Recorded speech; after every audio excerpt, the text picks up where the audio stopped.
Well, welcome everybody to this edition of Figuring It Out. Today we have Ron Schlecht, myself, Matt Wilson, and Kai Feister here to join us to talk about how to stay sane while being in information security. Good So morning. I don't know, Kai, if you want to give maybe a quick overview of who you are and how you fit into the InfoSec community. Sure thing. Thanks, Matt. So I'm Kai Feister. I'm the founder and chief security architect of Black Cybersecurity. We are a small cybersecurity consultancy in South Jersey, across the river from BTB. We focus on the SMB market, and we started in December of 2013. So that's pretty much it for me, and thanks, guys, for having me. No, thank you. So one of the things we kind of quick chatted about to prep for this was the struggle of the new and shiny. And Ron and I have talked about it before, so I don't necessarily want to belabor that point, but I think what we came to was our role in a very good way is often education. And that's key, no matter what you're doing in information security, whether you're an analyst in an organization, whether you're a consultant that's serving many organizations, whether you're a leadership in an organization or in a consulting or whatever it might be, our job is to educate. I always look at it as outwards and upwards, right? We can't just look at educating down all the time, which is important to those that might be below us in an org chart or from a role perspective in an organization or a relationship dynamic. But we got to look at our peers, and we got to make sure leadership, or if we are leadership, we got to make sure our other leaders are on board. And I really liked, Kai, what you had to say about our role as educators. Sure thing. The thing that is important, and I agree with you 100% on the education, is that people often have this, I don't know, the perspective that is fed to them through the media, through movies, TV shows, and all of that stuff, right? And so it's not just educating. A lot of times it is eliminating kind of the brainwashing or the propaganda that's out there, The right? bad habits, the training scars. Exactly. You've got to not only train them, but you've got to also undo a lot of the years of assumptions and things like that, which makes it somewhat difficult. But the other thing that we encounter a lot is specifically around the undoing, is companies tend to assume that their MSP understands security and is doing all of that for them, right? They say, oh, they installed antivirus and they've got a firewall, we are good. And then you've got to show them how that is not security. Right. Prove to them that they're not good. Right. Right. But it was in the security budget. The firewall's in the security budget. So that's one of the things that we encounter a lot. And then you've got, two types of IT people. You have the IT people that are honest, that say, this is not my realm. I'm not qualified here. Have at it. But then you have the opposite of that, is the ones that feel like that's their dominion and that you are going to expose everything that they have done wrong, that they're going to lose their job. And, so you're not only educating the business owner, you're also educating the MSP or sometimes their in-house IT person. So it becomes a very interesting situation. It's a funny tie-in about it, Matt, because this morning we were talking about success through failure, right? And how, avoiding catastrophic failure is often done by kind of raising your hand or facing small failures over time and being sort of open about them. And one of the things that, I've kind of jumped into a little bit, and it goes further on kind of in some of the stuff that I've been looking at and reading is not just success through failure, but how you achieve success through failure, and identifying those things early, and having, what they call like a psychological safe way to be able to raise your hand and say something's not right or something has failed, and bringing into the mix, being able to look at everything that's going on in a company or in an organization. There's ways to achieve that. There's a lot of different ways to achieve that. But then in the relationships that we have, right, in doing assessments and working with clients, it's even harder, right? Because we're selling them stuff, we're selling them services. And on the other end, like you mentioned, they're being fed all of these marketing phrases, and, there's the silver bullet and all this stuff. They're being told all of this stuff. And then when we're actually assessing them and trying to make them better, we're trying to elicit that truth, right? And the truth in what are you doing and how are you doing that? So trying to achieve that psychological safety with them is kind of interesting, because they don't trust us because we're a vendor, right? Which is the first bad thing. Part of them. Right. But it's demonstrating that expertise and trying to wind back like, no, this is how you should do it. And this is why I am here to help, because otherwise it's going to be a bigger problem. And I think that kind of goes back to, well, how do you keep your sanity in doing that? And it's knowing that, the basics that you have and that you fall back on are still very valid. Now, the application of technologies or new techniques or whatever is going to complicate what our defenses look like. But in reality, it's actually relatively simple what you need to do to stay mostly secure in any organization. So I think there's a couple layers here. There's what we need to stay sane, which is, I think, the education I don't know. part. Yeah, good luck. Those ships have sailed probably for most of us, yeah. But as sane as we can be, is that education, reminders for ourselves that we're here to educate, and that is a good thing, right? Certainly there's money to be made, right? It's not like, look, we all have a job and in a role for a reason, but that's true of any person with a job, right? So I look at it as, I do feel good when I see that eureka moment and that light bulb go off. And I think all of us would. I think everyone at our respective organizations would. And that to me is how I stay sane and stay grounded. And I remember that I'm in a service business, and there's going to be bad days, and there's going to be problems. There's going to be people that I can't educate, but for every one I can't educate, there's 5 that I've clicked with, and it's been a really good dynamic. And again, I'm sure, Kai, it's been the same for you in your career. Yep. I keep it simple with one quote. There's casualties in every war. And, if you approach your client base with that attitude, it does help you, filter out the ones that are just going to be casualties. It's just a fact.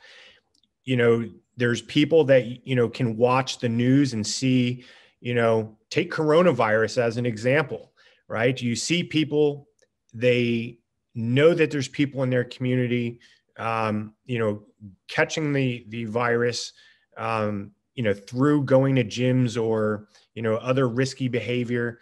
And, then conversely, you have the news segment saying, do these things to avoid contracting it. And those people still do that, right? You can't fix that. And as much as you want to help those people, you can't help those that don't want to help themselves. And so as long as you can quickly identify, now, not to say you shouldn't also make your own attempt, right? Some of us don't change until hearing something the second, third, fourth, fifth time. So certainly we shouldn't just give up on people, but I've learned that, hey, we extend the offer, we extend the hand. You are not interested.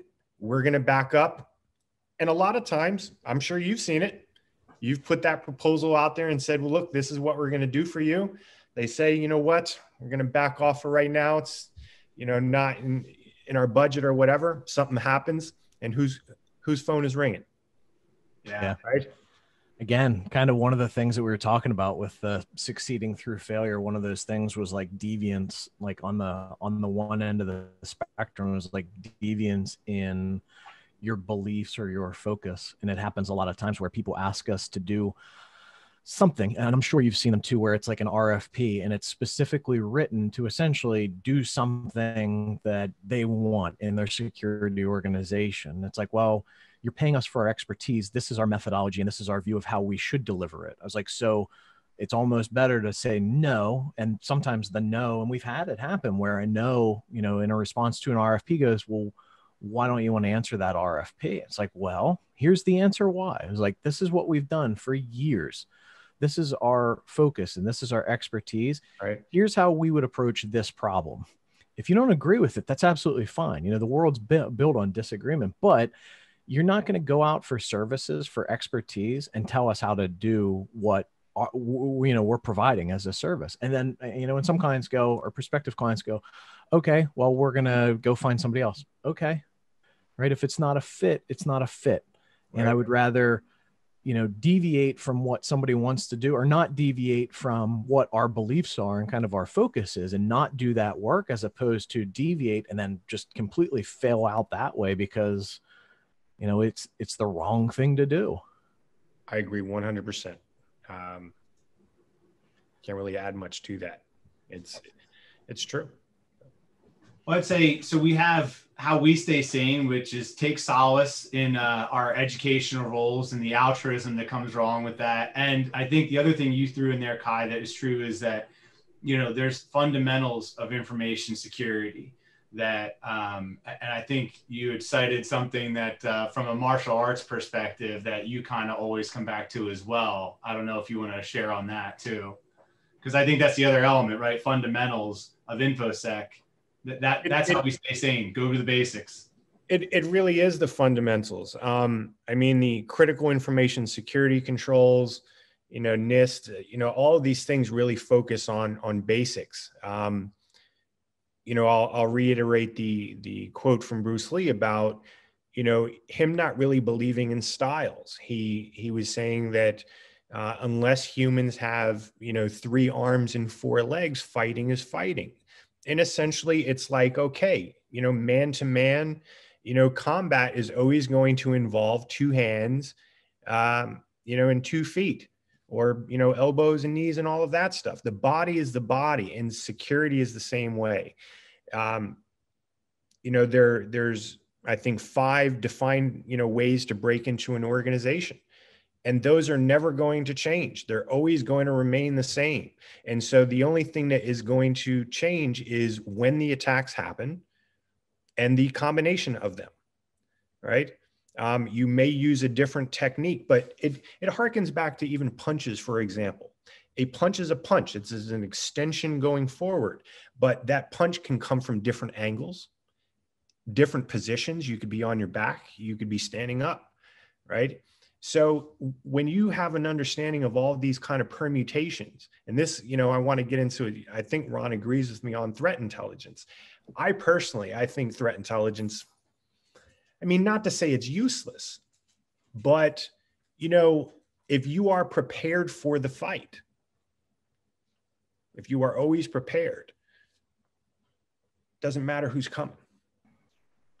Right. Well, I'll cite another one of Ron's favorites with Bruce Schneier while we're talking about Ron's favorites. But he was always one of his, and I won't get the quote exactly right, but the gist of it was, you can prepare for every permutation of every single attack, or you could have some baseline things that you do that defend against all attacks, right? And it's the idea that if you check in their belt, they put it in their shoes. If you check in their shoes, they find somewhere else to put it. So if all you ever do, if your strategy is looking for the bad thing in this one specific place, you're just going to be playing whack-a-mole forever. But if your strategy is to have things like better communications amongst emergency management personnel, right?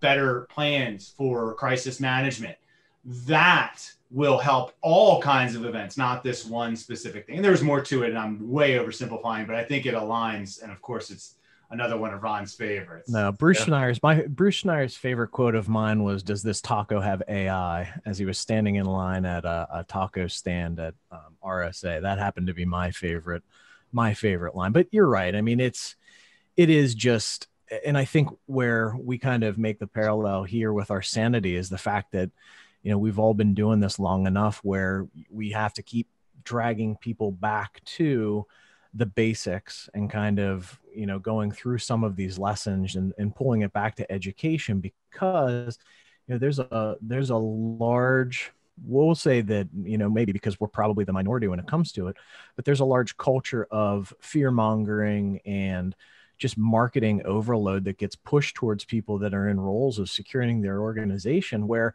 we do have to spend a lot of time like decoupling new words that come up, new tools that get thrown into the mix that like, and we've all seen it in organizations. Oh, like, oh, we bought this, whatever, endpoint detection and response. It's like, all right, well, why'd you do it? It's like, well, it's going to stop attacks. It's like, oh, it is. Tell me how. And you just get like this blank stare. It's like, it's going to, you know what I mean? Like you could talk about any tool along the way, and we've all seen it before. And I always really hate seeing tools that people are buying, or, you know, services or whatever it may be, that are just overlays. It's like, you know, you have this capability in, you know, a router that you bought 6 years ago. You just never used it, or it can be set up to do the same things, and like helping people decouple not all of their issues, but their issues, to kind of like use what you have.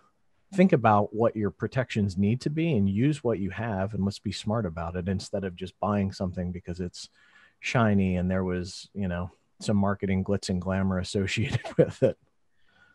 Ron, you nailed it. You know, again, we're eye to eye here. You know, people want an easy button, right? They just want something that they can run an installer or plug something in they're safe, right? That's what people want to feel. And the marketing companies, you know, that these vendors hire, do a great job of that, right? It's an easy button. All you have to do is install this, and the MITRE attack framework is all blended in, and it's an easy button. But as you know, you can throw these tools in, and, you know, some payload gets past it and exploits local admin. And it's like, come on, people, like, deal with the basics. Like, you can address Mimikatz using GPO. Like, there's a lot of things that you can do. That the analogy I like to use, right, is like, take, you know, Broadway in New York City on you know, a weekday during rush hour.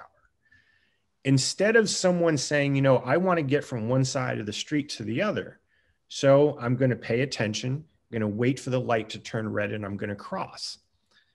Instead of doing that, what people want to do is they say, look, I'm going to take my chances. I want to put, you know, some chainmail on, and I want to run across the street, take my chances getting to the other side. I'm not going to use the crosswalk. I'm not going to do it while it's red. And they say, you know, maybe I can get across without getting hit. Maybe that works for you for a couple times. Eventually you're going to get nailed, right?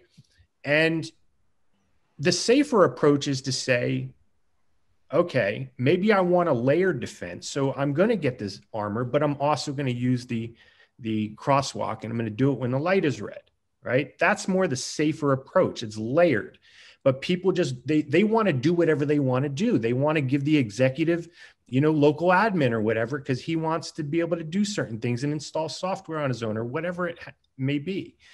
Until people address those basics, all these tools are eventually going to fail. And I believe you guys, you know, do red teaming and stuff like that. You know, these tools have holes. Yeah. You know that the users or the organizations are going to misconfigure something you're going to take advantage of. Yeah. So just, you know, those basics, really just address those and then add on the tools. That's what they're there for. They're that supplemental defense. And I think that's the part that'll keep the people sane, right? Like the folks we work with and our clients and the folks we talk to is really recognize that and try to hold your vendors accountable to that. Because if you try to keep up with the marketing buzz, and I think that's the part where, you know, we're all on the same page with our frustrations with terms and buzzwords and so on. And Ron and I have talked about it probably too much. So it's been a couple of years of BTV, but I think that's the part that will keep the people sane, right? Whether you're a CISO or an InfoSec manager or an analyst, whatever, listen to folks like whomever, right? Whomever the vendor is, take it, but know, you know, yes, know what they're up to, but then try to tie it back to the fundamentals.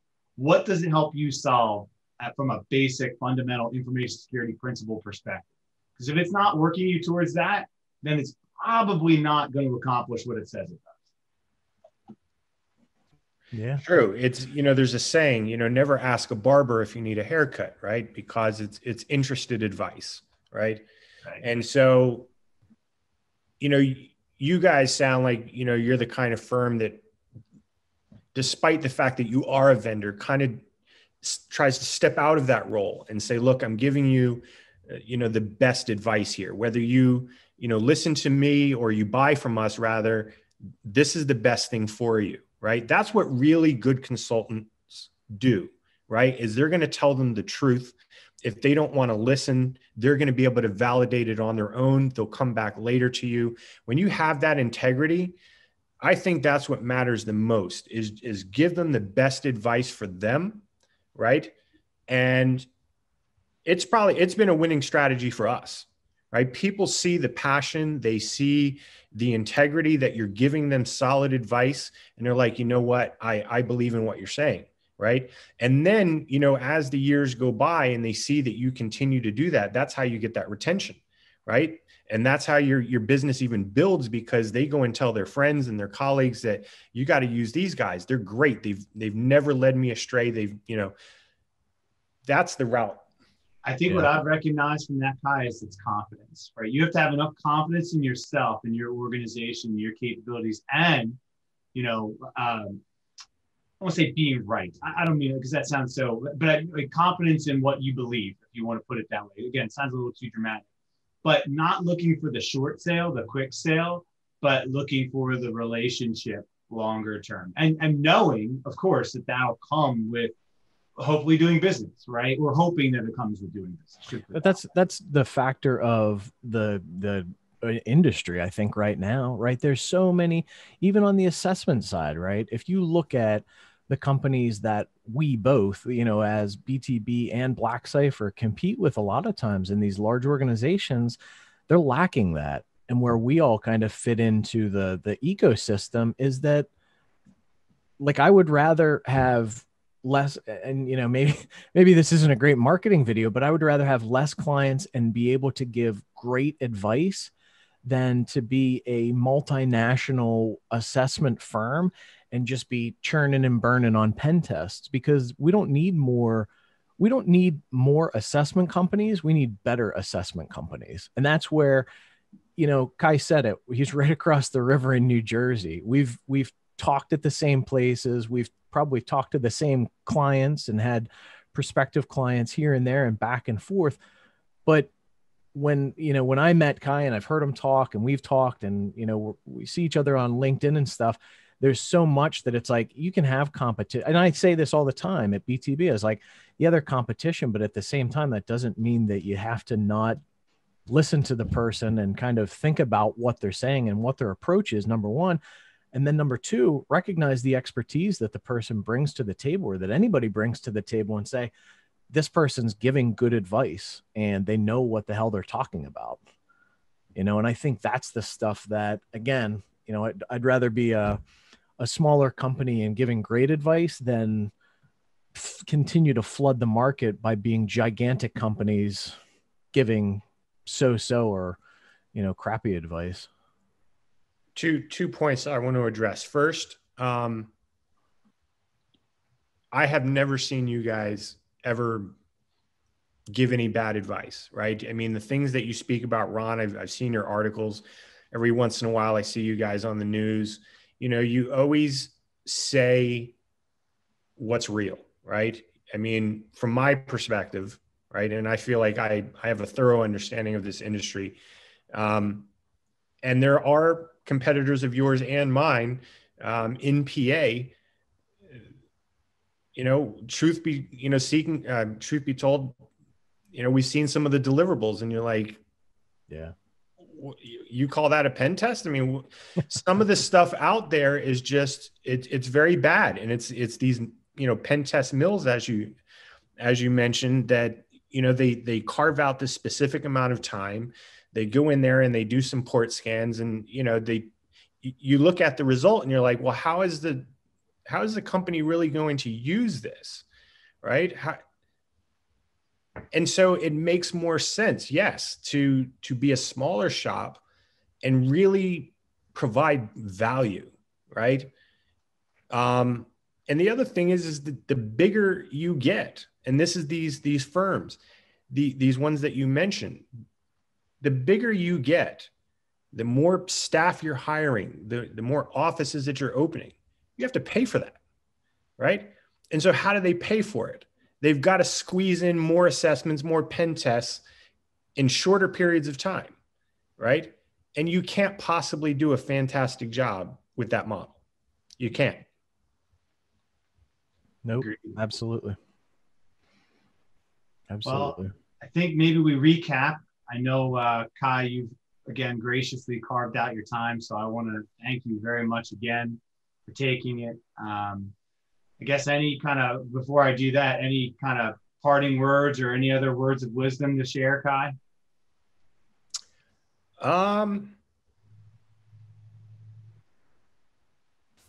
You know, there's a saying that the bitterness of poor quality outlasts the sweetness of a cheap price, right? I like that. I've never heard that, but it makes total sense. And so, you know, the thing that is important, and I had this, thing on LinkedIn that I had said about things being expensive and things being cheap. You know, Ron, did you read it? Yeah, you said I made a smart ass comment about it. Yeah, so I did read it. Peloton and Yeti. Are you buying a Peloton or a Yeti cooler? But the point is that, it's very important to do your due diligence and understand what you are investing in, products and services, to really get some value out of it. And those are my parting words. It's very important to do. Absolutely. Well, I'll echo what Matt said. Thanks for joining us for this. Hopefully we can have another conversation like this. I always love seeing your stuff on LinkedIn, even when you take some breaks sometime. But always good to get your input on stuff. So if we ever go back to in-person conferences and meetings and whatever it is, hope to see you out there. But otherwise, you're welcome to hit us up with any topics anytime. More than happy to have you back and we can chat about stuff like this. I think it's always good, always insightful. Sure thing. And thank the both of you for the invitation and your time. Really appreciate it. So yes, sir. Absolutely. Just be safe out there and we'll get through this. Yeah, absolutely. Take care of yourself. Everybody. All right. Take care.